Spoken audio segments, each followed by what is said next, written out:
Hey Austin, it's Steve Rozenberg with Empire Industries Property Management Realty Services. Today I want to talk about something that a lot of people seem to have a challenge with, and that is how to listen to your tenant.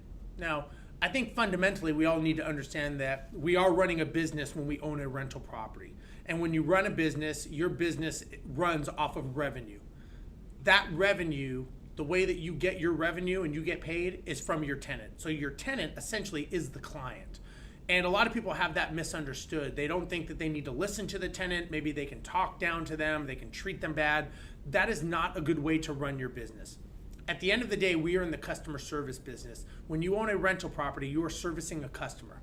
And I'm not saying, the old adage was the customer is always right. I don't necessarily agree with that. However, I do believe that when you have a tenant, you have to listen to them and you have to respect their concerns. You have to make sure you address their concerns, because what you need to understand is when you own a business like a rental property, there's a lot of laws, there's a lot of regulations, there's a lot of things that could come back and bite you if you're not running it correctly. So it's very, very important that when you're running this business of the rental property, that you understand what the laws are, what the regulations are, what is tenant responsibility, what is owner responsibility. And what I recommend is when you get a tenant and you sign a lease, I would have an expectation meeting with them. And it's very important, I think, to do this because you get a baseline of how you're going to talk to a tenant. And it could be very simple. It could be a 10-minute conversation, could be 30 minutes, but you want to explain how things are done. You want to explain maybe how rent is paid, when rent is due. Let them know what happens if rent is not paid. What are the late fees? What are the eviction costs? These are things that are important. When there's a maintenance item, when can they communicate with you? What is the best way to communicate with you? So these are all ways to set the foundation. A lot of people just sign the lease and hope and pray that the person never contacts them again. I don't think that's a good way to run your business. So when they do contact you, they're upset because they've been texting you or calling you for the last 4 days, and you're upset because you're working and living your life and you want to know why this tenant's calling you about something that you don't think they should have ever broken.